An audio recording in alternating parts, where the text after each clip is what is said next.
Tapi kalau bicara soal ini nih, mengabdi pada negara, kira-kira kalau ngabdi pada negara nih, buat apa sih tujuannya?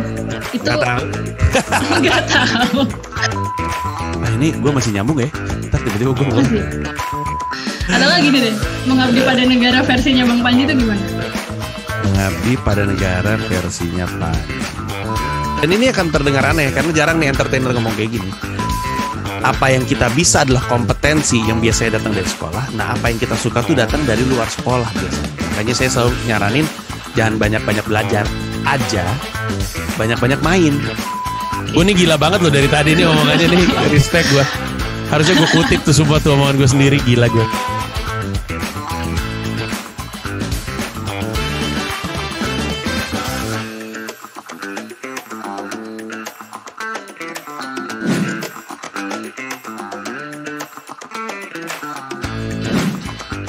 Teman-teman LPDPW semuanya, halo teman-teman yang nonton, hari juga yang baru join ke YouTube-nya kita. Hari ini kita kedatangan tamu spesial. Tamu spesial kita Bang Panji Pragiwaksono. Halo Bang. Apa kabar Lintang? Apa kabar semua? Senang sekali bisa bertemu dengan Anda. Oh iya, aku belum perkenalan nih malah. Aku Intan. Jadi nanti bakal jadi host Intan buat ya? Intan nih. Mabok, emang kan udah tua. Kalau udah tua budak nggak apa-apa. Oke, jadi nanti kita bakal ngobrol-ngobrol nih sama Bang Panji. Ngobrolin apa? Kita bakal ngobrolin tentang hal yang sebenarnya ini harusnya dari dalam diri kita juga terpanggil nih. Kita bakal ngobrolin soal membangun negeri gitu. Nah, Bang Panji ini adalah sosok yang kalau kita tahu ya, beliau ini komika, terus ada muncul di acara TV, nge-host, bikin lagu, dan segala macam dengan karya-karyanya sampai dikenal dengan seorang figur yang jiwa nasionalis tapi tetap berkaryanya dengan pembawaannya yang tetap bisa fun. Nah, kalau Bang Panji sendiri, emang ini karakternya dibangun atau itu image yang udah ada dari masyarakat ngeliat Bang Panji kayak gitu? Nggak tahu ya, kayaknya apa ya? Saya mah canggung gitu mengaku nasionalis karena rasanya mah enggak. Itu mah cuman apa yang orang sering katakan terhadap saya. Saya mah cuman seneng bikin karya. Seneng. Benar mandir. Maaf ya ini anak benar mandir aja. Iya senang berkarya aja. Dan kalau karyanya dirasa banyak ngomongin soal keindonesiaan adalah karena memang di mata saya Indonesia menarik, Indonesia kaya akan inspirasi, ada aja yang bisa dibahas, ada aja yang bisa disarikan dari Indonesia, ada aja yang bisa diceritakan dari Indonesia. Dan kalau ternyata buntutnya sudut pandang terhadap Indonesianya optimis adalah lebih karena sayanya sendiri juga optimis. Jadi nggak terencana, hanya mencoba untuk jadi diri sendiri, tapi syukurnya ada yang bisa menerima saya dengan menjadi diri sendiri. Gitu. Alhamdulillah, cakep. Itu Syira kalau mau diajak ini nggak apa-apa loh kalau mau on fam. Dia mah usil anaknya, diajak nggak nongol, nggak diajak mondar-mandir, tapi ya gitulah. Itulah resiko kerja dari rumah. Iya, oke Bang. Ini mungkin kalau sebelum mulai jauh ke bahasannya, mungkin bisa diceritain gak sih kesibukannya Bang Panji akhir-akhir ini apa? Terus selama pandemi ini kan ya tau lah semua orang shifting, mulai dari yang tadinya WFO jadi WF home, terus habis itu yang mungkin teman-teman yang kerja di entertain juga terdampak gede. Nah untuk di Bang Panji sendiri gimana nih? Ya betul sekali. Kalau ditanya kesibukan sih sebenarnya masih nggak berubah. Format kesibukannya yang berubah, tapi kesibukannya sih nggak. Kayak contohnya dibilang stand up, masih stand up. Tadi malam baru aja stand up di acara Comedy Gym yang kami buat sendiri di kantor. Wow. Tapi formatnya live streaming. Biasanya ada penonton. Tadi malam nggak ada, cuman ada undangan doang aja. Anak-anak kantor ikut nonton. Dan dalam konteks stand up, masih bikin pertunjukan, tapi tentunya banyak yang mesti diubah. Tahun lalu di Desember bikin pertunjukan stand up comedy special judulnya Keadaan Kahar. Itu kalau di kontrak tuh force majeure. Keadaan Kahar. Sebuah pertunjukan stand up yang merupakan respon dari tahunnya gitu. Saya pengen nutup tahun dengan melahirkan karya yang merupakan potret dari zamannya gitu. Jadi orang ngelihat oh ini Keadaan Kahar ini lahir di masa pandemi gitu. Dan itu dibikinnya kombinasi gitu antara off air yang cuman sedikit dengan yang streaming. Jadi di tempat waktu itu bikinnya di Sky, di sebuah rooftop bar gitu, rooftop lounge. Di lokasi sih cuma 66 orang, tapi karena nonton live streaming total 1000-an orang lebih nonton gitu. Terus udah gitu dari situ dibikin digital downloadnya, orang bisa download di comika.id. Comika.id itu platform di mana lu bisa download pertunjukan stand up comedy di Indonesia lah. Nah itu juga salah satu bentuk respon kami terhadap pandemi. Kita nggak bisa manggung, tapi bukan berarti komedian nggak bisa hidup dari stand up-nya. Pertunjukan stand up-nya dipasarkan di comika.id, duitnya jadi penghasilan mereka, dan banyak banget yang benar-benar 100% hidupnya dari situ. Nah juga bagian dari saya berusaha untuk ngerespon tahun ini rencananya mau tur stand up Agustus sampai dengan November, 15 kota di Indonesia, Jakarta termasuk, dari Banda Aceh sampai Jayapura, Banjarmasin termasuk, Palembang, Semarang, Yogyakarta, Denpasar, Surabaya, banyak banget, Makassar dan Palu juga, yang dilakukan dengan protokol yang ketat. Kami berkolaborasi dengan sejumlah fakultas kesehatan masyarakat dan fakultas kedokteran, salah satunya FKM UI. Untuk bikin protokol kesehatan yang bagus supaya dapat izin. Karena pertunjukannya jumlah penontonnya cukup banyak dan kami pengen tetap rapih. Dan sekarang udah mulai buka penjualan tiket dan alhamdulillah yang beli antusias sekali, jumlahnya mengagumkan. Jadwal, terus harga tiket kalau teman-teman pengen tahu bisa dibaca di tersinggung-oleh-panji.com. Sisanya lagi ngerampungin film, ada film judulnya Mendarat Darurat yang nggak tahu nih mau di bioskop atau di OTT streaming service, belum ada kabar.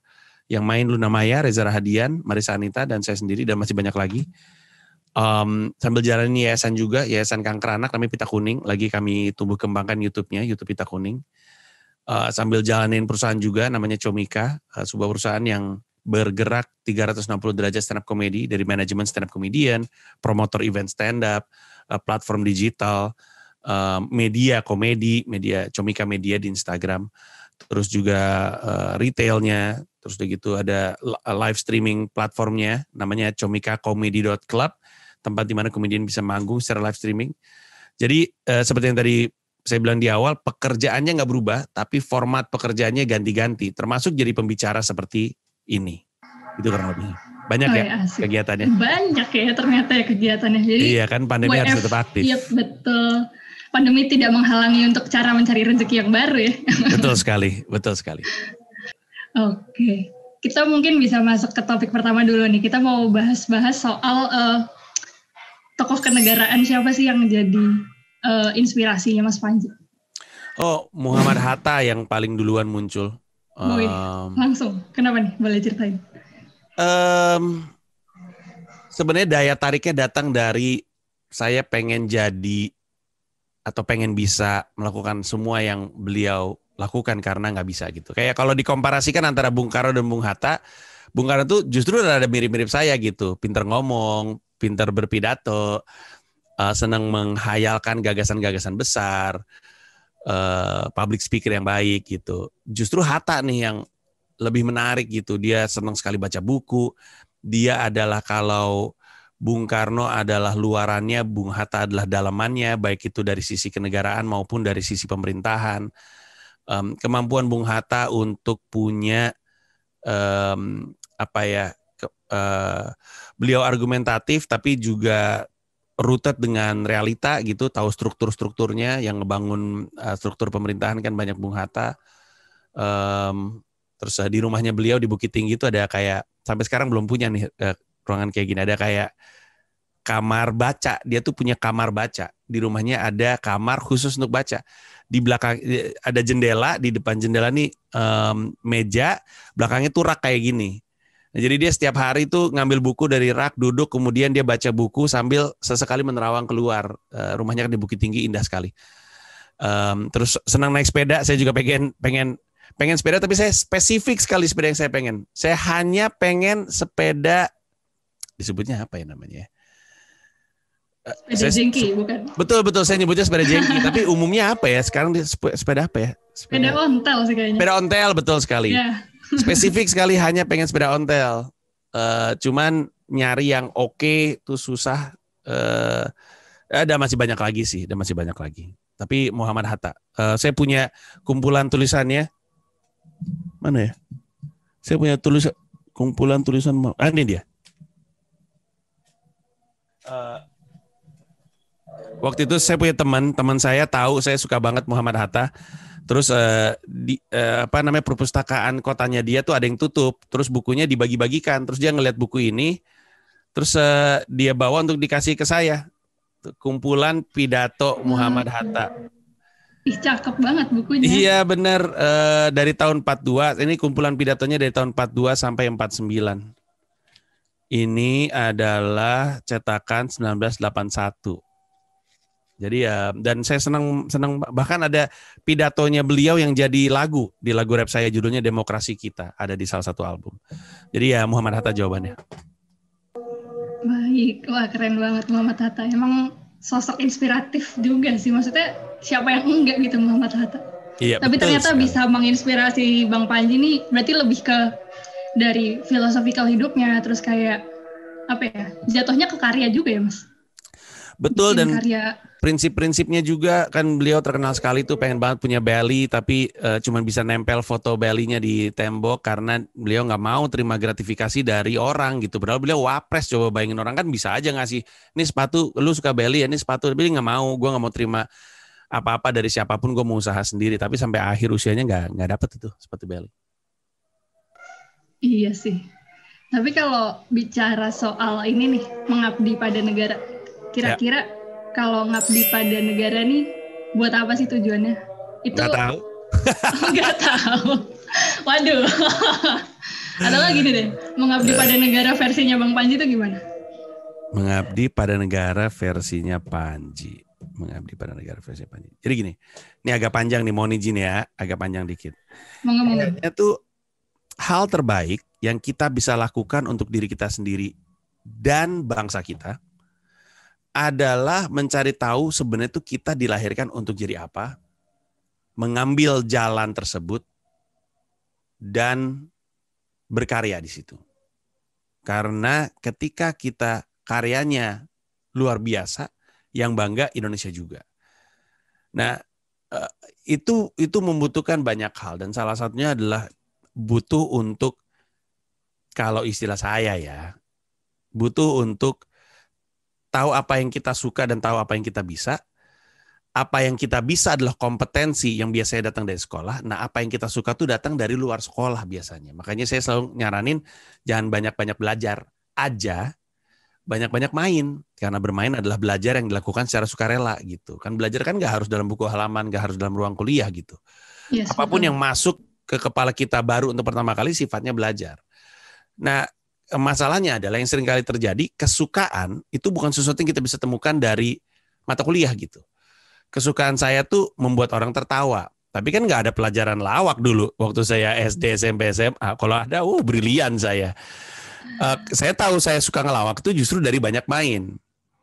Nah jadi ketika kita tahu di mana kita suka dan di mana kita bisa, kalau kita kawinin, nanti potongan di tengahnya itu dunia yang akan kita jalanin itu tadi gitu. Dunia yang akan kita ambil. Nah, kita nggak perlu, dan udah bukan di zamannya lagi untuk angkat senjata. Kita bukan ada di zaman di mana semua harus kita lawan. Kita ada di zaman di mana kemudahan banyak sekali dari sisi teknologi, dan itu harusnya membuat kita bisa mengoptimalkan diri kita, mencapai apa yang kita cita-citakan, dan dengan itu bisa berkolaborasi untuk ngebantu mimpi kita dan untuk ngebantu mimpi orang, dan secara kolektif untuk ngebantu mimpi bangsa. Sebenarnya agak lebih panjang lagi, tapi kita singkatkan sampai situ aja. Iya juga ya, boleh.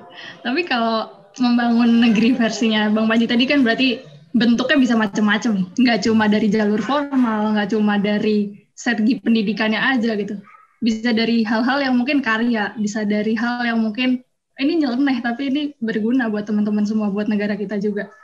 Kalau bentuk-bentuk pengabdian negara yang menurut Bang Panji bisa dilakukan oleh mahasiswa, apa nih kira-kira? Mahasiswa pertama sih nggak bakar-bakar ban ya. Jangan dong. Itu anarkis itu, jangan. Ya nggak anarkis juga sih. Mau secara definisi kan anarkis kan atau anarko kan adalah cuman orang-orang yang nggak gitu percaya sama sistem aja gitu. Merusak sih, itu merusak dan mengganggu lebih tepatnya. Dan kadang-kadang karena pertanyaan spesifik mengabdi gitu, tapi konteksnya mahasiswa ya. Kadang-kadang saya suka pengen memanfaatkan kesempatan ini untuk bilang bahwa kalau lu tuh labelnya adalah mahasiswa, kan berarti kan di antara para siswa kan lu paling maha ya gitu. Tapi kan tidak ada yang maha dari sebuah metode yang dilakukan dari zaman mahasiswa, masih zaman tahun 60-an gitu. Nutup jalan untuk bakar ban dan segala macamnya itu ngerusak pada misalkan ke gedung DPR, ngerusak pagernya.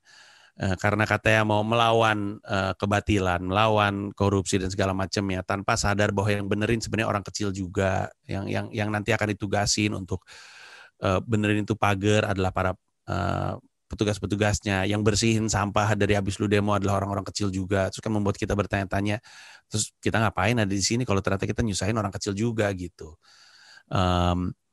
Jadi sebenarnya mengabdi untuk negara tuh untuk mahasiswa satu ya. Dan ini akan terdengar aneh karena jarang nih entertainer ngomong kayak gini. Tapi satu adalah untuk nggak keluar dari kuliah. Karena berada di sebuah kampus itu adalah sebuah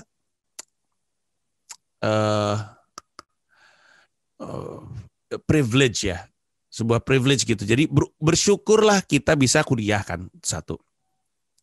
Dan nggak ada yang bilang bahwa kalau kita masuk sebuah kampus dan ngambil jurusan udah pasti kita sukses, nggak ada yang bilang kayak gitu. Tapi tetap masuk kampus dan masuk sebuah universitas itu adalah sebuah hal yang harus disyukuri dan harus dimanfaatkan gitu. Bukan untuk mencari gelar di akhirnya, tapi untuk mendapatkan ilmu semasanya gitu. Jadi sekolah tuh jangan nyari gelar, tapi nyari ilmu gitu. Gelar mah bisa dicuri, bisa dibeli gitu, bisa dikarang gitu, bisa aja. Bisa aja sebenarnya kalau saya mau gitu. Saya ngaku Panji Pragiwaksono SH gitu. Tapi kan buat apa gitu kalau ilmu hukumnya nggak ada gitu. Nah apapun yang lagi kita dapatkan semasa kita kuliah tuh kita ambil sekaya-kayanya karena itu adalah privilege-nya kita gitu. Satu, jangan tinggalkan kuliah karena sekali lagi tadi sempat bilang di depan adalah itu adalah kompetensi, itu kebisaan. Nanti itu akan dikombinasikan dengan kesukaan. Jadi A, pertahankan kuliahnya. Terus yang kedua, kalau mau mengabdi untuk negara, kita mesti cari tahu pengabdian kita nih mau di mana. Dan itu juga datang dengan proses pencarian. Ibaratnya kita nggak bisa bilang makanan favorit kita nasi goreng. Kalau kita makan cuma nasi goreng, itu mah bukan favorit, emang itu doang yang lu tahu kan. Bahkan kalau lu cuma pernah makan rawon, sate, dan nasi goreng, nggak cukup juga untuk bilang nasi goreng favorit lu, makanan favorit gitu. Karena makanan masih banyak gitu. Bahkan lu udah makan semua makanan Indonesia pun nggak bisa juga untuk kita bilang gue punya makanan favorit yang definitif karena kita belum nyari yang lain. Poin dari pernyataan tersebut adalah eksplorasi mah jalan terus dalam rangka untuk mencari tahu apa dan apa saja. Karena bisa jadi nggak cuma satu. Area-area yang kita putuskan kita mau mengabdi di dalamnya gitu. Jadi si mahasiswa ini selain jangan ninggalin dulu kuliahnya karena itu adalah sebuah privilege, juga punya tanggung jawab sama dirinya sendiri untuk terus eksplorasi dan cari tahu gue ini mau mengabdi di mana. Dulu waktu saya kuliah, saya pikir saya mau mengabdi pada gerakan orang tua asuh. Karena waktu itu ada anak-anak Salman yang daerah di Bandung itulah yang nggak sekolah, terus akhirnya kita kumpulin gerakan orang tua asuh, terus kita kayak ngumpulin uang jajan kita untuk nyokolain orang. Terus saya geser lagi, saya pikir pengabdian saya ada di kampanye anti kekerasan karena waktu itu tahun 98 ada banyak kerusuhan, pengen bikin sebuah campaign supaya Bandung gak rusuh. Dan saya tidak sesali semua itu walaupun sekarang saya pengabdiannya banyak di kanker anak gitu. Saya bikin yayasan sendiri. Karena itu adalah bagian dari prosesnya gitu. Kita jadi tahu panggilan jiwa kita di mana kalau kita ambil pilihannya semua gitu. Makanya tadi saya bilang jangan banyak belajar doang karena kalau cuma belajar nggak punya waktu untuk ngelakuin yang barusan saya bilang gitu. Benar-benar. Jadi jangan tinggalin kuliahnya, manfaatkan privilege-nya dan terus eksplorasi untuk cari tahu sebenarnya bidang pengabdian saya di mana. Nah sisanya jangan takut untuk langsung nyemplung, jangan khawatir kita nggak bisa ngasih kontribusi yang gede. Bantuan tuh nggak ada bantuan gede, nggak ada bantuan kecil, adanya mau ngebantu atau enggak titik gitu. Jangan yang aduh gue nggak punya apa-apa gitu. Siapa yang bilang lu harus ngasih apa-apa gitu, kasih yang lu punya aja, yang lu bisa ya lu kasih gitu. Dan ketika kita mulai ngambil perjalanan tersebut, lama-lama kita akan mencoba lebih baik lagi dalam pengabdian, mencoba lebih baik lagi dalam apa yang kita bisa berikan, apa yang kita perjuangkan, dan dampaknya akan kerasa jangka panjangnya dan secara kolektifnya. Kalau tadi kan Bang Panji bilang moving ya, masih ada mulai dari yang evolving. Jadi ada yang mulai dari di Salman, terus bisa pindah jadi kegiatan sosial yang lain atau pengabdian yang lain. Nah, selama pergantian itu apa sih yang sebenarnya harus kita perhatiin? Mungkin kalau dari gejolak diri nih, oh gue nggak cocok nih, gue pindah deh gitu. Tapi masa cuma gara-gara itu sih? Atau ada dorongan-dorongan lain nggak yang mendukung, misalnya oh habis ini moving ke ini, ada triggernya kah atau ada perhatian khusus kenapa jadi pindah gitu Bang? Ya, ini penting sekali karena satu ya, kita mesti sadar ketika kita berpindah, kita mesti ngomong dulu kenapa kita pindah. Karena kadang-kadang ketika kita masuk sebuah kegiatan sosial, ada yang udah terikat sama kita, ada yang udah senang sama kita. Misalkan ada yang dibantu, udah senang sama kita, terus ketika kita pergi, mereka bertanya-tanya kemana kakak yang itu. Jadi untuk berpindah ke kegiatan sosial itu penting juga untuk tidak langsung hilang, itu satu. Tapi kita juga mesti jujur sama diri kita. Kalau saya patokannya adalah kalau udah mulai kerasa membebani, mungkin itu salah satu tanda-tanda. Walaupun sebenarnya semua juga pasti melelahkan, tapi kalau saya tuh prinsipnya dalam karir adalah cari pekerjaan yang capeknya bikin kita bahagia, karena ada.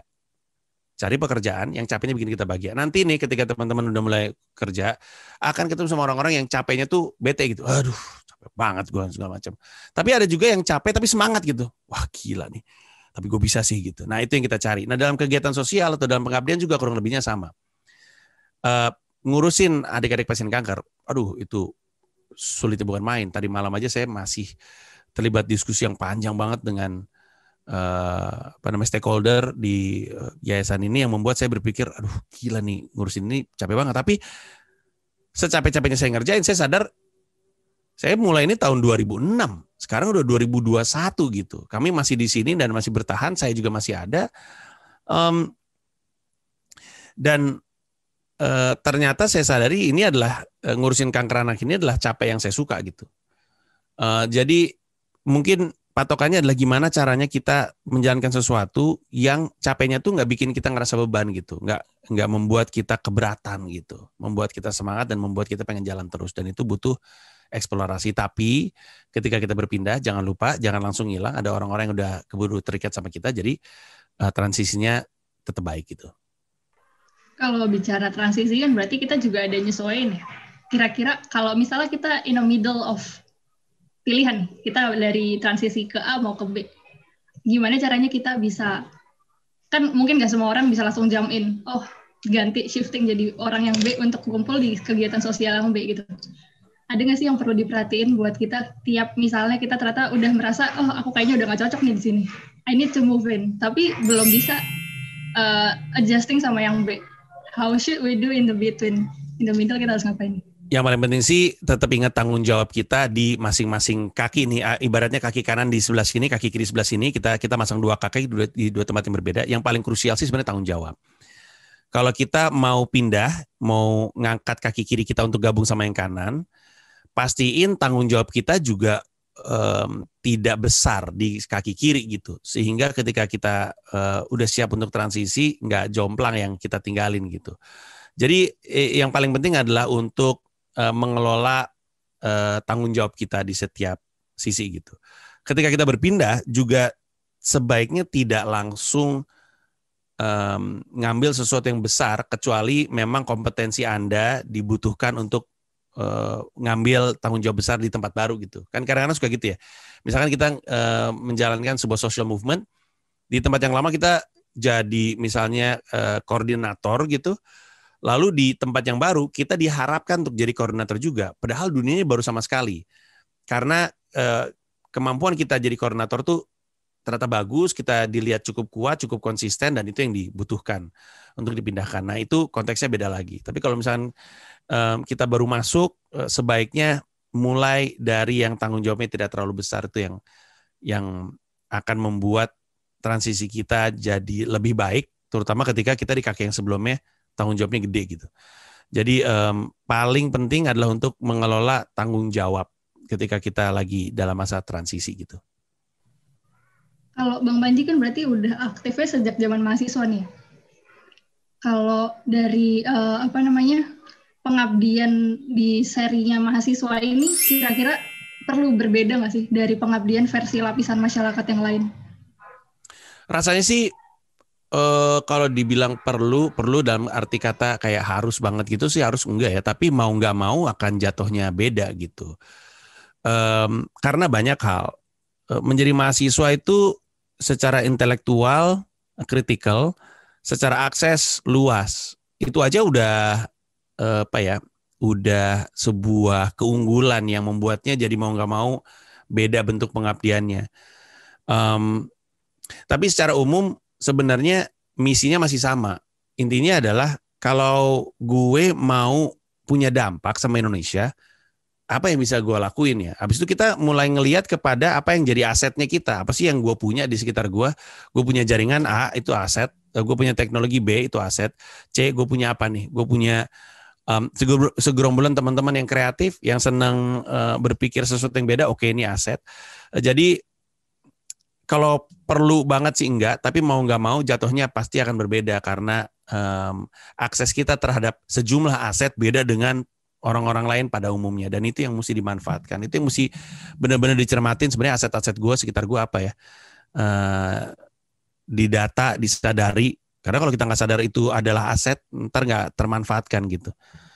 Tapi nggak perlu beda, tapi mau nggak mau dalam perjalanannya akan terasa sendiri karakteristiknya yang unik gitu.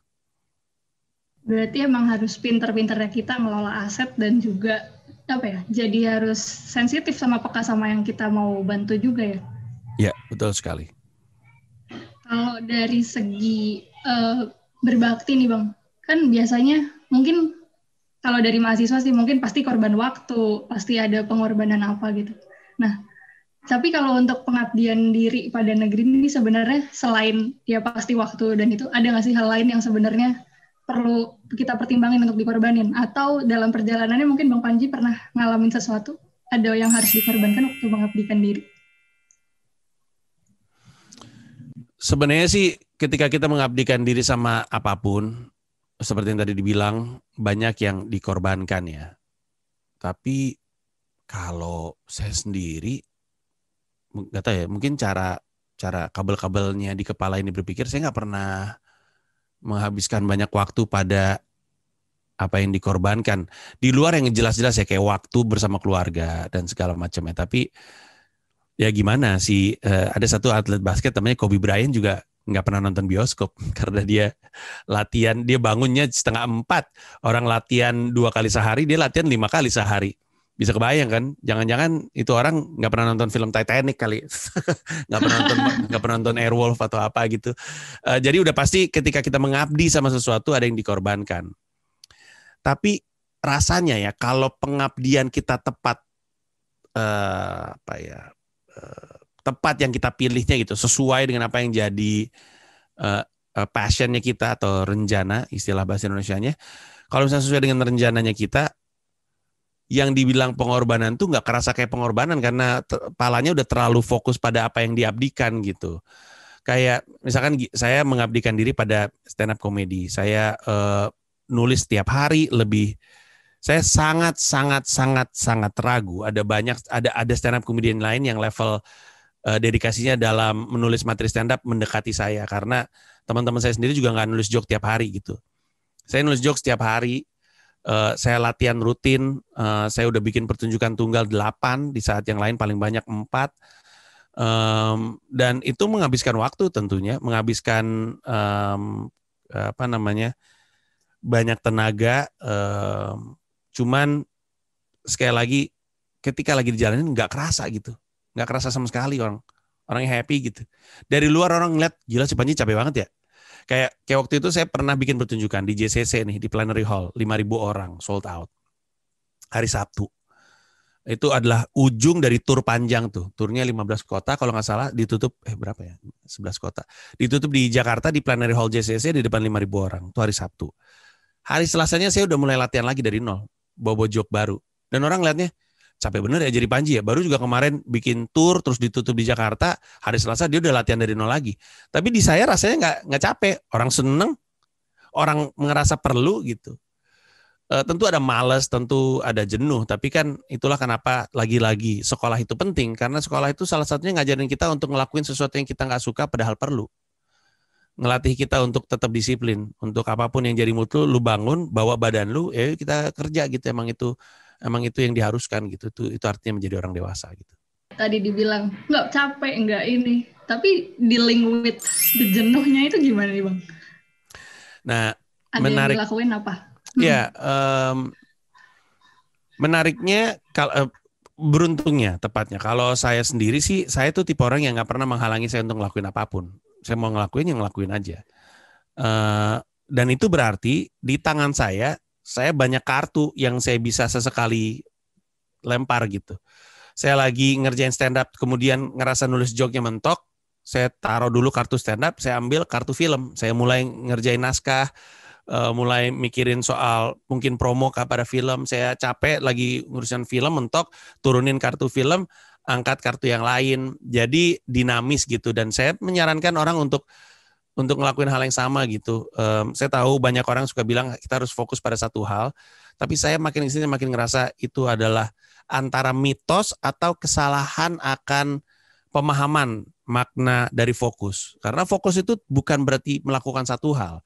Fokus itu berarti tahu apa yang nggak mesti dilakuin justru. Kayak orang suka nanya sama saya, fokus lu di mana sih? Gimana cara untuk lu fokus? Saya bilang saya fokus banget gitu. Tapi lu ngerjain banyak hal. Iya, tapi gue bisa ngerjain ini karena gue tahu apa yang nggak mesti gue kerjain. Sehingga kita tersisa pada hal-hal yang penting, hal-hal yang kita suka gitu. Fokus tuh tentang tahu apa yang nggak perlu dilakukan, sehingga sisanya ya itulah fokus kita. Terus orang bilang nggak cuma satu dong, emang nggak akan mungkin cuma satu. Ketika ada orang bilang, oh enggak kok gue fokus jadi seorang akuntan, tapi kan lu seorang suami dan seorang ayah gitu. Masa ketika lu bilang lu fokus jadi seorang akuntan, lalu itu jadi pembenaran lu nggak jadi ayah yang baik, atau jadi suami yang brengsek, kan enggak gitu. Jadi fokus hanya melakukan satu hal itu bukan hanya sebuah mitos, itu juga tidak realistis. Nggak ada orang yang cuma melakukan satu hal gitu. Orang aja nyetir mobil sambil dengerin lagu, dan orang nyetir mobil aja contoh dari fokus berarti tidak harus ngelakuin apa yang nggak perlu gitu. Karena orang nyetir aja kan nggak mungkin cuma fokus di kopling, terus matanya kemana? Orang fokus kan nggak mungkin cuma di kaki rem gitu, nggak mungkin cuma di tangan. Lah terus kakinya gimana? Oh, mobilnya nggak jalan, sorry gue lagi fokus sama setir. Kan fokus berarti iya, apa yang nggak mesti dikerjakan dalam konteks nyetir, yang nggak mesti dikerjakan main handphone, makan, ngomel-ngomel, baca koran, yang kayak gitu-gitu kan. Ini kalau kita fokus, kita tahu apa yang nggak mesti dikerjakan, sehingga sisanya adalah yang kita kerjakan gitu. Jadi mulai berkepanjangan, tapi semoga itu menjawab pertanyaannya. Jawab. Berarti dividing ini ya, fokus itu sebenarnya beda sama, bisa dibilang kayak multitasking nggak sih? Tapi kita bisa nentuin mana yang harus diprioritasin, mana yang bisa nggak usah deh gitu. Iya, fakta bahwa kita dikasih dua tangan itu udah nunjukin bahwa kita kelihatannya sudah ditakdirkan untuk tidak hanya melakukan satu hal gitu. Jadi ada sebenarnya istilahnya namanya Vincinian. Vincinian itu diambil dari Da Vinci, Leonardo da Vinci. Leonardo da Vinci kan orang yang tidak punya kotak gitu, konon kabarnya, karena dia nulis dan memimpin teater, tapi dia juga filsuf, tapi dia juga politisi, tapi dia juga saintis, tapi dia juga engineer, tapi dia juga seniman gitu kan. Terus orang bilang, oh iya berarti Vincinian. Padahal nggak Vincinian, emang orang aja, orang juga kayak gitu kan. Saya adalah seorang ayah, tapi juga seorang suami. Terus saya juga memimpin perusahaan, tapi saya juga pelawak. Emang nggak boleh? Siapa yang bilang saya hanya boleh ngelakuin satu hal gitu? Kalau misalkan satu orang cuma boleh ngelakuin satu hal, ya mungkin presiden kita bukan Pak Jokowi, karena Pak Jokowi masih ngurusin furniture gitu. Jadi siapa yang bilang kita nggak boleh ngelakuin beberapa hal gitu? Siapa? Kalau misalkan orang nggak boleh ngelakuin beberapa hal, Agnes Monica masih main sinetron pernikahan dini sampai sekarang dan nggak pernah ada di Amerika dia berkarir gitu. Jadi kayaknya sih kita dilahirkan untuk jadi seorang multitasker. Kita manusia gitu. Emang itu udah bakat, emang itu gift sih sebenarnya ya. Ngerasain juga sih, maksudnya semakin kita terlibat dengan banyak hal bukan berarti kita langsung lulus fokus juga sih. Pasti betul. Pasti ada satu yang paling kita prioritaskan, cuma di samping itu nggak mungkin lah kita ngerjain satu doang. Iya betul. Oh iya Bang, bicara soal Indonesia dengan segala bonus demografinya, kita kan tahu ya Indonesia tuh beludak banget nih. Generasi milenial, X, Y, Z dan boomer sekarang yang lagi ada. kira-kira dengan adanya bonus demografi ini, menurut Bang Panji, itu malah untung atau buntung buat kita? Ya semuanya tuh sangat tergantung sih sama apa yang kita mau lakuin dengan bonus ini gitu. Ada orang dapat bonus THR dipakai judi, ya buntung juga buntutnya. Jadi sebenarnya gimana cara manfaatnya? Saya selalu bilang bahwa Indonesia itu kekuatannya juga kelemahan. Sebenarnya secara umum ya saya percaya kalau kita pengen ngelihat kelemahan seseorang, justru lihat kekuatannya. Di balik kekuatan itu tersembunyi kelemahannya. Nah di negara ini juga gitu. Kita kaya, kita luas, kita ngomong luas deh, jangan ngomong kaya. Kaya kurang definitif. Kita ngomong luas, tapi juga terlalu luas gitu. Kayak kalau teman-teman pernah ke Ragunan ya, dan pernah ke Bali Zoo misalnya, kita akan ngerasa Ragunan gede bener ya. Kegedean nggak terlalu bagus juga, nggak ada yang bisa dieksplor gitu. Kita pulang dari 5 orang pergi ke Ragunan di hari yang sama, pulang ceritanya bisa beda-beda loh.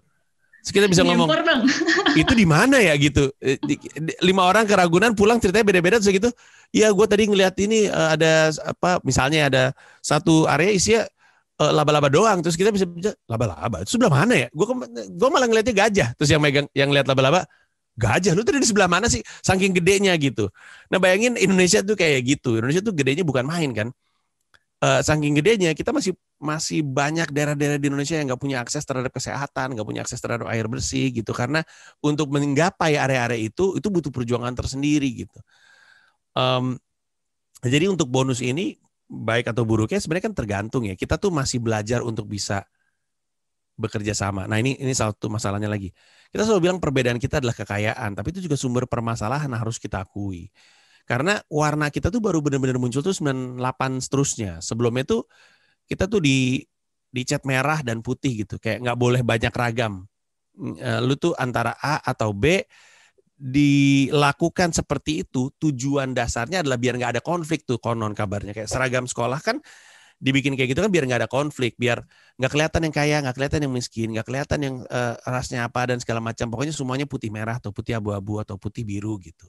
Nanti ketika mereka masing-masing datang ke sekolah pakai baju pribadi masing-masing, kemudian struktur ekonominya kelihatan dan mulai kerasa kagok. Yang miskin mulai ngerasa minder, yang kaya mungkin ngerasa, lah selama ini gue sama orang susah sekolahnya yang kayak gitu-gitu. Dan konflik sosial muncul, warna kita baru muncul pasca 98. Dan pasca 98 kita ternyata kagok sama perbedaan ini. Nah kalau bonus demografi ini, bukan kita sih, jauh umurnya antara Anda dan saya, tapi kalau bonus demografi ini, tidak apa-apa, belajar untuk bisa bekerja sama dalam perbedaan, maka bonus itu akan jadi mengagumkan. Yang jadi kendala adalah kebanyakan orang menghabiskan waktunya di sosmed, mencoba merasa benar ketimbang menjadi benar, karena dua itu adalah hal yang berbeda. Menjadi benar itu bertemu langsung dengan orang yang ada di seberang dengan resiko dia salah. Nah karena kebanyakan orang nggak mau kena resiko dia salah, kebanyakan orang di sosmed memilih untuk merasa benar. Kalau merasa benar mengoceh sendiri aja. Nah kalau kita bercoba untuk bisa kerjasama dalam perbedaan, bonus demografi ini bisa luar biasa, tapi kita butuh untuk jadi bukti bahwa perbedaan itu nggak perlu ditubrukkan. Jadi saya selalu bilang anak-anak muda ini kalau mau berperan di Indonesia itu jadilah jembatan dari perbedaan-perbedaan gitu. Jangan masang tembok. Jangan jadi tembok apalagi, jadilah jembatan. Karena kita tahu nih, Indonesia tuh ragam banget gitu. Kalau kita ngeliat orang pada konflik, coba sediakan diri kita jadi jembatan gitu. Kalau orang mau konflik sama kita, coba kita jembatanin diri kita dengan dia. Jangan-jangan dia nggak ngerti kita. Nah kesediaan untuk jadi jembatan, itu penting sekali untuk anak-anak muda. Supaya bonus demografinya bisa dimanfaatkan dengan baik. Okay. Ini gila banget loh dari tadi nih omongannya nih, respect gue. Harusnya gue kutip tuh semua tuh omongan gue sendiri, gila gue nih. Tenang, nanti kita quotes-quotesin ya. Oh bagus. Bang, aku pernah denger sih waktu itu Bang Panji stand up, kalau nggak salah, kalau kita mau tahu gimana kita ada bocor rumah kita kudu keluar dulu nih. Kita lihat genteng kita yang bagian mana yang geser, atau kita harus gimana dulu. Ibaratnya berarti kayak kita kudu keluar negeri dulu dong, buat lihat mukanya Indonesia nih kayak apa sih. Atau how gimana caranya kita tahu Indonesia ini kurangnya di apa. Ya sebenarnya sih nggak harus keluar negeri, tapi rasanya jangan hanya mengandalkan wawasan soal Indonesia dari buku pelajaran dan dari media, entah itu media konvensional ataupun sosial media, karena itu terdistorsi gitu. Yang di buku pelajaran ngomongnya bagus-bagus, yang di berita jelek-jelek. Nah, terus Indonesia yang mana nih, yang di buku pelajaran atau yang di media? Mantu, ya. Nah, Indonesia adalah Indonesia yang lu lihat dengan mata kepalanya sendiri. Jadi nggak perlu sebenarnya ke luar negeri untuk ngerasain. Memang pengalaman di luar negeri akan ngasih manfaat, betul sekali. Ada banyak hal yang baru kita rasakan ketika kita di luar negeri, betul. Tapi bayangin kalau kita keluar negeri tapi kita nggak punya pemahaman terhadap Indonesia juga, nggak jadi apa-apa dan nggak terlalu kuat gitu efeknya. Nah makanya zaman sekarang ya apalagi traveling itu kan sudah dimudahkan dan sudah dimurahkan. Ada banyak jalan-jalan murah gitu, backpacking. Bahkan salah satu konten yang menarik untuk saya ikutin di YouTube adalah video-video orang liburan dengan murah gitu. Saya suka merhatiin tuh gimana. Budget ya. Iya, itu menarik sekali. Dan itu coba dilakuin untuk jelajah Indonesia. Aduh, saya udah dari Aceh sampai Papua bener deh. Saya udah hampir semua pulau di Indonesia yang besar-besar, yang kecil-kecil udah saya datengin, dan saya bisa bilang Indonesia itu mengagumkan sekali setelah dikenali dengan mata kepala sendiri gitu. Dan ketika kita keluar negeri, makin gede kesadaran kita bahwa aduh gila nih, kita sebenarnya nggak kalah, cuman kita nggak kompak aja. Dan nggak kompaknya itu bukan karena kita nggak mau kompak, kita sulit untuk kompak. Gimana dong? Bahasanya adalah ratusan bahasa tradisionalnya. Kan orang suka lupa ya, bahasa itu ngebentuk cara pikir soalnya. Otak manusia itu, cara berpikir itu kebentuk sama struktur bahasanya. Sehingga ketika kita udah belajar bahasa Indonesia pun yang merupakan bahasa persatuan, struktur kepalanya itu tetap beda-beda. Sehingga ngobrol tuh mudah sekali untuk miskomunikasi. Nah kalau misalkan ada ratusan cara pikir di kepala, ngobrol pakai bahasa Indonesia juga jatuhnya berantakan gitu. Nah, tapi kalau kita lihat keluar, ya Amerika diuntungkan dengan mereka satu dataran besar, tentu mereka banyak pendatangnya, tapi juga mereka kan negara yang jauh lebih tua gitu, 1776 mereka merdekanya, kita 1945. Kita jauh. Iya, jauh sekali gitu. Kita masih bayi lah, masih merangkak dibandingkan dengan mereka gitu. Nah, kalau kita asumsikan mereka dewasa, kita tuh kita itu perlu untuk memperkaya. Saya ngomong kayak gini. Kalau kita beli barang, kita memperkaya kepemilikan. Kalau kita beli pengalaman, kita memperkaya wawasan. Nah, kita tuh perlu beli pengalaman. Karena yang perlu diperkaya adalah wawasannya. Termasuk soal Indonesia. Jadi ya jelajahi Indonesianya. Lalu ketika kita keluar negeri, kita punya persepsi yang nambah gitu akan Indonesia, dan itu yang jadi dasar kita untuk melakukan pengabdian suatu hari nanti. Wah, emang kudurnya kaum rebahan ini kita ajak jalan-jalan emang ya? Ya kalau rebahan tapi produktif pakai internetnya sih nggak apa-apa. Yeah. Tapi kalau rebahannya cuma rebahan ya nggak apa-apa juga, terserah. Tapi emang Indonesia tuh segitu kayaknya dengan luas banget, bener-bener luas, dan kita butuh lebih dari setahun, bahkan mungkin bertahun-tahun untuk bisa sampai ke pelosok-pelosok kita kenal sama Indonesianya itu sendiri gitu. Iya, dan kayaknya nggak ada ujungnya deh, sekali lagi itu sebuah perjalanan yang nggak ada hasil akhirnya. Ini mungkin yang nonton ini nggak sadar, tapi ada banyak orang yang ada di dalam wilayah Indonesia tapi masih nggak tahu Indonesia itu apa. Percaya nggak? Ada banyak suku-suku yang menutup diri dari Indonesia gitu.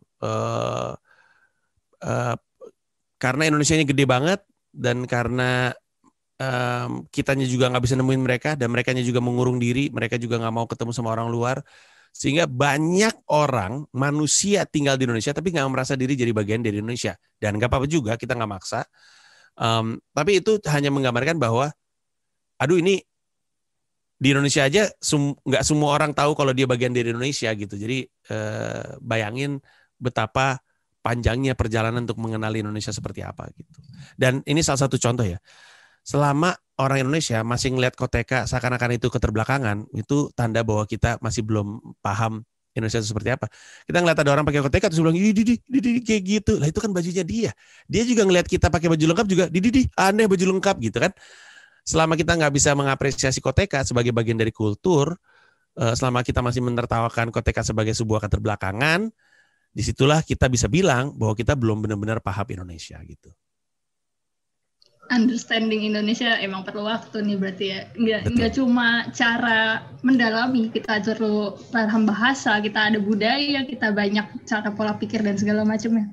Nah, kalau kita track back nih dari tadi kan tokoh inspiratifnya itu Bapak Pembangunan kan, Pak Muhammad Hatta. Kalau dari aspek pembangunan Indonesia nih, kira-kira yang paling urgent sekarang tuh aspek pembangunan apa sih, Bang? Pembangunan manusia. Manusia. Iya, dari sisi pendidikan. Pendidikan kita tuh saat ini ya masih banyak, tentu kita progresif ya, makin maju, tapi masih banyak yang perlu diperbaiki.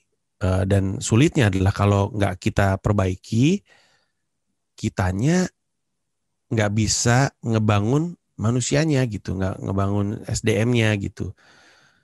Nah, saya jadi mellow sendiri kalau ngomongin ini, soalnya pendidikan itu saking pentingnya tuh suka jadi rebutan orang-orang, sehingga susah untuk kita. Pernah nggak sih nyetir mobil ke A, terus kita udah sepakat kita mau ngambil jalan satu nih, di tengah jalan kita ngerasa ada kendala, gue ganti ya ngambil lajur 2. Ngambil lajur 2, aduh salah lagi, balik lagi ya ke lajur 1 gitu. Balik lajur 1, harusnya lajur 3, baru kepikiran sebelah lajur 3. Terus kan nyampe-nyampe karena pindah-pindah mulu gitu. Nah, bayangin pendidikan kita kayak gitu.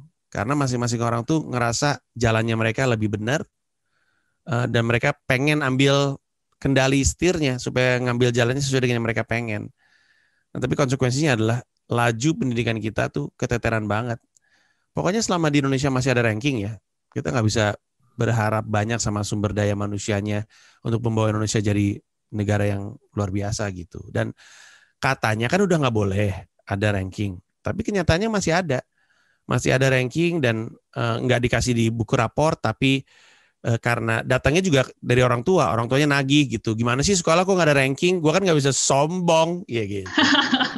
Akhirnya nuntut ke sekolahnya nulisnya di mading, akhirnya semua orang malah tahu yang blow on, akhirnya jadi kena label gitu. Tapi ranking itu adalah sistem yang nggak adil. Ranking itu yang sempat membuat saya ngerasa bodoh seumur hidup gitu. Dan saya bingung, orang sebelum sekolah orang tua saya bilang saya pinter kok. Kalau waktu kita masih di rumah ya pinter gambarnya, aduh pinter nyanyinya, aduh pinter ini. Sekolah, terus kita nanya sama orang tua ngapain kita sekolah supaya jadi pinter. Ketika nyampe sekolah saya ranking 30 dari 30 anak. Terus kan saya mikir, perasaan gue disolahin suruh pinter, kenapa jadi bego ya? Terus akhirnya jadi nggak percaya diri gitu. Dan nggak adil gitu. Pernah nggak dengar cerita bahwa ada satu anak ketika dia di SD, dia ranking 1 tuh. Pas dia pindah SMP lain, tiba-tiba dia ranking 8. Terus dia stres gitu. Kenapa ya gue? Padahal gue kayaknya apa gue tambah bego gitu. Padahal enggak. Ranking itu hanya rata-rata anak di daerah tersebut atau sekolah tersebut gitu. Yang ketika dia ranking 1 itu cuma menggambarkan bahwa secara rata-rata dia paling atas di sekolah tersebut. Ketika dia pindah, kan pindah rata-rata juga tuh. Dan dia kemudian ketemu sama anak-anak yang lebih pintar. Sehingga ketika rata-ratanya sama anak yang lebih pintar, dia di 8. Mending kalau 8. Ada yang tiba-tiba ranking 1 tiba-tiba 15 tuh ada. Karena orang tuanya pengen masuk, lu dari desa, lu dari Kendal gitu, di Kendal lu ranking 1, ayo kita masukin misalnya ya SMA 8 gitu. Di Jakarta terus tiba-tiba jauh banget gitu. Anaknya nggak tahu apa-apa, dia mau bawa aset yang sama di dalam dirinya, rataan anak-anak yang beda. Tapi kemudian nilainya jadi rendah, orang tuanya langsung mempertanyakan, gimana sih lu ranking 1 waktu SD, kenapa ranking 7 atau 9 ketika lu SMP gitu. Itu semua karena busuknya sistem ranking kalau menurut saya gitu. It doesn't help anybody. Nah, selama itu masih ada, susah gitu. Karena jatuhnya anak-anak diajarin untuk ngisi titik-titik, bukan ngisi kertas kosong.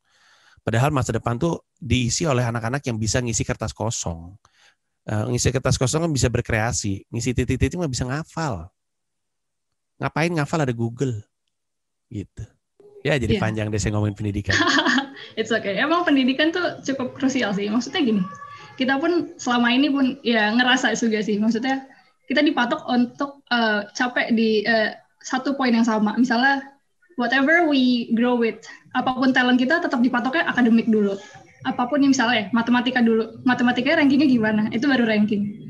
Belum kalau misalnya kita ternyata dari latar belakang pendidikan atau latar belakang keluarga yang finansialnya beda-beda. Akses ke pendidikan juga lain. Dan kualitas pendidikannya juga bakal lain-lain juga kan. Nah, kalau misalnya ada model, misalnya kita bikin sekolah yang kayak sekolah yang nggak seakademik itu, misalnya cara pengajarannya beda, itu yang ngekritik kan juga ada pihak-pihak lain gitu di luar. Iya. Tapi kan kita perlu sebenarnya untuk nangkep insight. Kita udah sekian tahun dengan sistem pendidikan yang kayak gini. How we reform? Gimana cara langkah mulai kita reformasi hal yang menurut kita sebenarnya kurang baik? Gimana sih caranya kita mengajukan, siapa sih yang harus kita cari? Siapa yang harus kita kumpulin? How to we start the movement untuk reformasi pendidikan ini?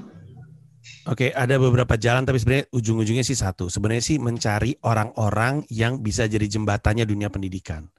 Tadi kan saya ngomongin ya, masalah menjadi jembatan. Itu kan jadi orang yang jadi perantara perbedaan. Nah, antara kita mencari orang yang kita lihat, ini orang peduli pendidikan dan dia juga jembatan. Artinya dia tuh diterima sama banyak kalangan. Dia nggak cuma diterima di satu sisi. Karena kita kadang-kadang kan gara-gara lama di sosmed ya, kan kita punya bubble bias ya. Kita cuma follow orang yang kita suka, orang yang kita nggak suka nggak kita follow. Akhirnya berita tentang yang kita nggak suka hanya muncul yang jelek-jelek, dan yang kita suka hanya muncul yang bagus-bagus, jadinya nggak objektif. Kita butuh orang yang merupakan jembatan, yang diterima di banyak tempat, yang juga peduli pendidikan untuk jadi orang yang memimpin pendidikan tersebut. Nah, kalau disadari itu tuh sebenarnya soft skill ya, menjadi jembatan gitu, dan susah sekali, ribet gitu di Indonesia tuh, karena kita demokrasi tuh butuh banyak dialog gitu. Makanya banyak reformasi pendidikan itu datang dengan banyak dialog. Maksudnya kita tuh harus menimbang-nimbang nih, gue mau habis waktu di dialog berapa banyak nih sebelum gue kemudian bekerja gitu. Semua menteri pendidikan kita tuh selalu punya masalah dengan itu. Pak Nadiem pun yang kita sama-sama dukung bersama juga beberapa kali habis bikin sebuah gebrakan, kemudian ditarik, mundur berapa langkah karena ada yang tersinggung dan segala macamnya. Nanti ke depannya ada lagi kayak gitu. Itu hanya menggambarkan bahwa salah satu aspek dari seorang menteri pendidikan yang perlu disadari adalah aspek politisnya, bukan hanya aspek pendidikannya gitu. Dan ini tuh rumit. Nah, kalau kita nggak punya orang yang kayak gini, kita bangun diri kita untuk jadi orang seperti itu. Bangun diri kita dengan pemahaman terhadap pendidikan, dan bangun diri kita sebagai orang yang bersedia jadi jembatan. Karena hanya dengan sebuah usaha kolektif secara bertahun-tahun gitu, campaigningnya itu jangka panjang, untuk kemudian orang punya kesepakatan yang sama, untuk kemudian kita mau ngarahin pendidikannya ke haluan yang sama gitu. Kalau di contoh yang sering saya gunakan adalah gerakan regulasi ganja ya, jangan kaget karena saya kan pro. Okay. Yang saat ini dilakukan adalah sosialisasi tentang ganja itu seperti apa, bahwa ganja itu ada 2 jenis, ada hash, ada hemp. Dan semakin orang paham dan ketakutannya hilang karena wawasannya nambah soal ganja, akhirnya regulasi-regulasi soal ganja jadi bisa terjadi gitu. Dan ini saya ngambil contoh ganja karena ganja kan contoh ekstrim ya, tapi sekarang dunia udah berubah sekali dari waktu pertama kali saya bikin joke stand up comedy tentang ganja di tahun 2011 gitu. Sekarang orang udah lebih banyak yang menyadari manfaat dan menyadari bahwa ternyata miskonsepsinya tuh merugikan, dan akhirnya mulai jalan ke arah yang benar gitu. Nah, pendidikan juga bisa dilakukan di hal yang sama. Orang-orang tuh mesti campaigning jangka panjang, jangan mikir 1 tahun, 2 tahun. Ini kita ngomongin 10, 15 tahun, 20 tahun gitu. Dan dengan pemahaman kolektif yang sama atau senada setidaknya, kita kemudian bisa mulai mengubah pendidikan ke arah yang lebih ideal gitu. Kalau kita bicara soal skala, kira-kira pembangunan kita tuh ada di skala 0 sampai 10 ada di mana, Bang? Susahnya pembangunan ya, karena istilah yang digunakan pembangunan ya. Susahnya pembangunan tuh nggak ada ujungnya masalahnya gitu. Masalahnya ya. Iya, negara tuh kan semoga ya nggak kayak manusia. Manusia kan ada umurnya ya. Negara itu semoga tidak ada umurnya. Jadi bisa dibilang kita ada di kalau di skala 1 sampai 10 kita ada di posisi 5 karena kita selalu bergerak jauh gitu. Kita selalu pengen ngembangin sesuatu dan enak. Di satu sisi capek juga ya, kadang-kadang kita mikir hidup di sebuah negara atau contoh kota deh, dimanapun teman-teman hidup.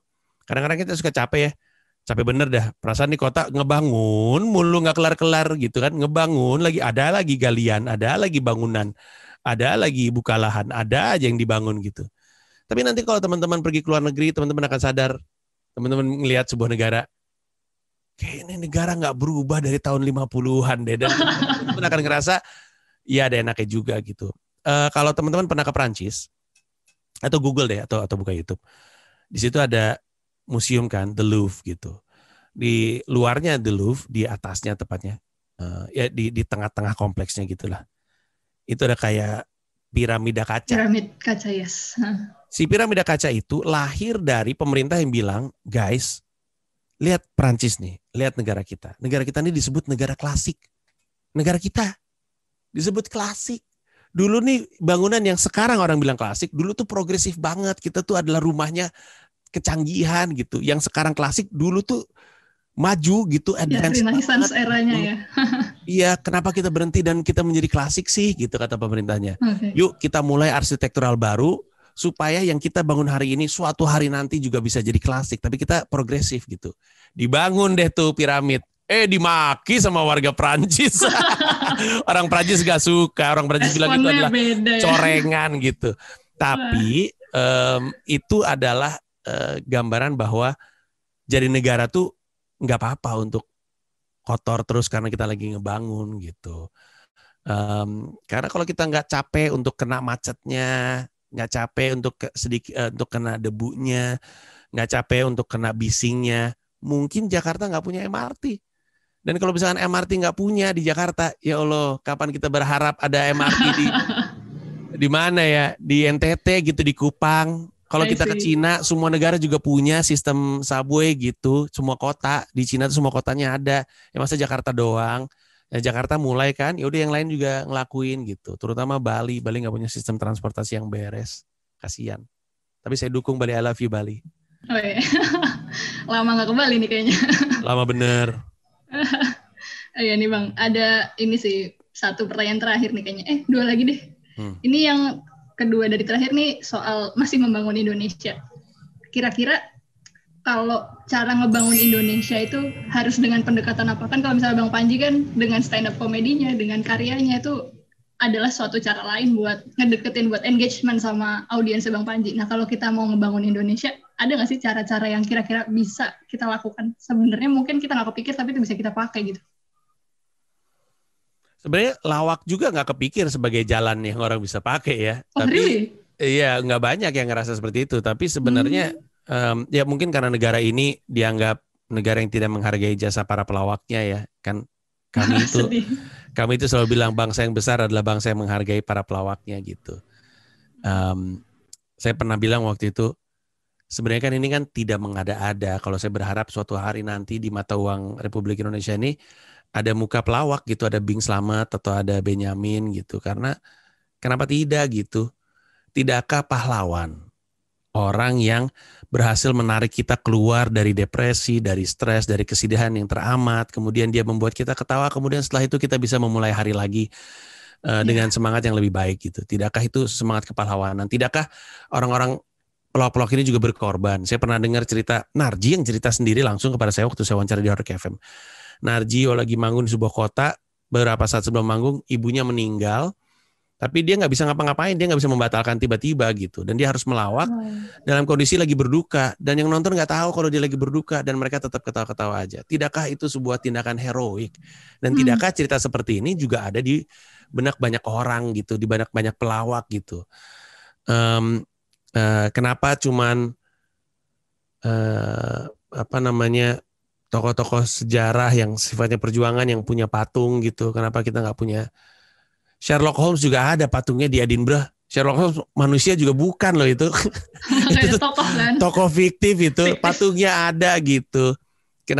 Kenapa gitu? Saya soal patung ini suka pusing gitu. Kenapa di SD Menteng ada patungnya Obama, tapi di SD-nya Ibu Megawati nggak ada patungnya Ibu Megawati, di SD-nya Pak Gus Dur, almarhum Gus Dur nggak ada patung Gus Dur, di SD-nya Pak Jokowi nggak ada patungnya Pak Jokowi, malah ada patungnya Presiden Amerika di SD Menteng, kan aneh ya. Jadi, nah sebenarnya kalau ditanya gimananya ya, kalau saya bisa percaya lawak adalah jalan apapun yang teman-teman ambil. Selama teman-teman ambil karena teman-teman cinta dengan dunianya, teman-teman akan maju ke perjalanan yang mau nggak mau akan memperbaiki Indonesia. Teman-teman suka diving, jadi peduli dengan biota laut. Jadi peduli dengan alam. Jadi peduli dengan regulasi-regulasi yang dilakukan sama pemerintah. Teman-teman suka nyanyi. Jadi peduli dengan licensing. Jadi peduli dengan kemakmuran penyanyi-penyanyi. Teman-teman suka olahraga. Jadi peduli dengan prestasi bangsa. Jadi peduli dengan sistem olahraga yang ada di sebuah negara. Apapun dunia yang teman-teman ambil, kalau ditekuni dengan matang, mau nggak mau, kita akan mulai memasuki perjalanan memperbaiki sistem dari dunia yang kita cintai, dan secara kolektif kita akan buat Indonesia jadi lebih baik. Jadi apapun jalan yang teman-teman ambil, pastikan itu adalah jalan yang teman-teman ambil karena teman-teman cinta sama dunianya. Karena di situ dedikasinya akan tumbuh, dan dedikasi itu yang akan memajukan dunia tersebut. Oh ya Bang, kita tuh di LPDP UI kan punya, sebenarnya kita ada binaan pendidikan, kita ada di Paseban Mengajar, jadi kita punya adik-adik yang kita bina dari segi edukasi gitu. Iya deh, adik-adik, ada Om. ada Om. Adik-adik Paseban Mengajar, apa kabar? Nggak tahu ya, dari tadi teman-teman ada atau adik-adik dengerin apakah menarik atau enggak, tapi moga-moga menarik. Kalau saya sih mau ngomong sama adik-adik, banyak belajar bagus, tapi perjuangkan hak untuk main. Beneran deh, ngomong sama siapapun yang jadi kakak-kakaknya. Belajar itu penting, belajar itu wajib bahkan, tapi perjuangkan hak untuk main. Karena di belajar kita punya apa yang kita bisa, dari main kita tahu apa yang kita suka. Nah kalau teman-teman pengen sukses, apapun definisi sukses yang ada di kepala teman-teman, di kepala adik-adik, caranya adalah mengawinkan dua dunia tadi. Dunia yang kita bisa, dunia yang kita suka. Cari perpotongannya. Nah bidang karir yang ada di sini adalah jalan yang teman-teman ambil untuk sukses. Ya, sukses ya adik-adik Paseban Mengajar. Yeay, thank you banget Bang Panji buat waktunya. Kita terima kasih banget Bang Panji udah ngeluangin waktu buat ngobrol-ngobrol sama kita. Sama-sama.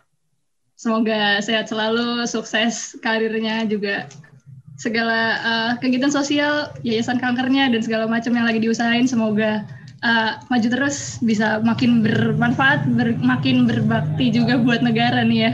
Thank you Intan. By the way pertanyaannya bagus-bagus Intan dari tadi. Okay. Untuk yang lain tepuk tangan untuk Intan ya. Ini sebenarnya pertanyaannya nggak murni dari aku sendiri. Ini juga titipan pertanyaan dari teman-teman yang lain, yang satu LPDP juga. Bagus. Memoderasinya juga bagus kok. Thank you. Thank you.